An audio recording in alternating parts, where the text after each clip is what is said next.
Oklahoma, step right up and select your number.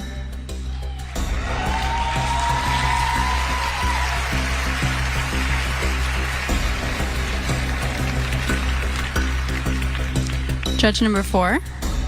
Your question comes from Susan Yara.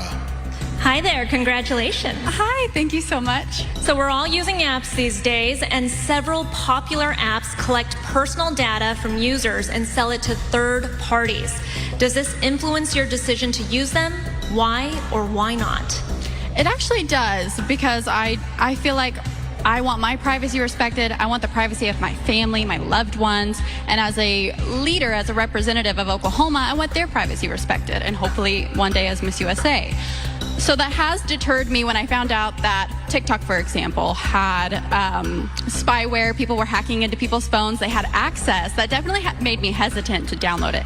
But then quarantine happened, and I got a little desperate, so I downloaded it. Thank you. Thank you for your honesty, Oklahoma. All right.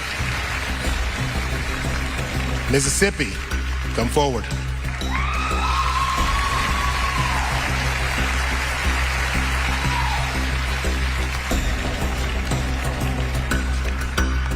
Number 3. All right, your question comes from Kimberly Pressler. Hello and congratulations, Mississippi. Our country is more polarized than any other time in recent memory. In your opinion, what must be done to bring our nation back together? I think this is an issue of trust. We've lost trust in the systems that seem to keep our country running, from the media to business to our government. And it's all about restoring that trust and coming together and working together to heal and trust in these systems. If we want to continue to be the greatest nation, we're going to have to set a better example. All right, thank you. Indiana, it's your time to shine.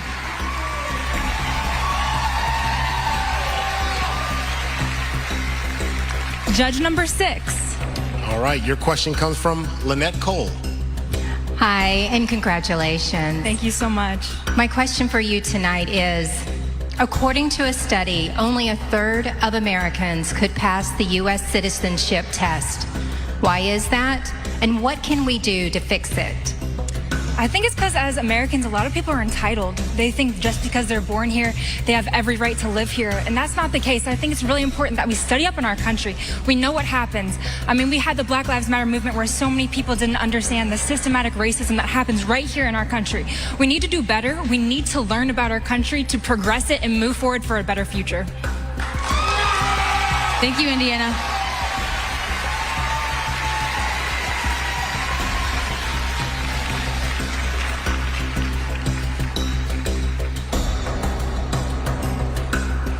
Okay, Idaho, step right up.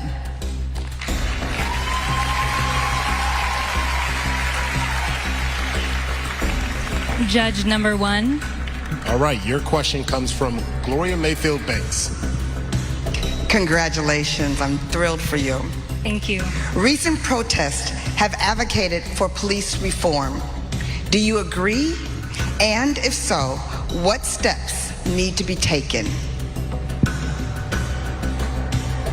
I do believe that we need police reform. It's obvious from the amount of violence that is happening, especially among those who are marginalized and minorities in particular. We need police reform. We need to put money instead of towards gun control and policing people inappropriately, towards education and teaching officers how to work with communities and how to not fire their firearms inappropriately. Thank you so much, Idaho. Last but not least, Alabama.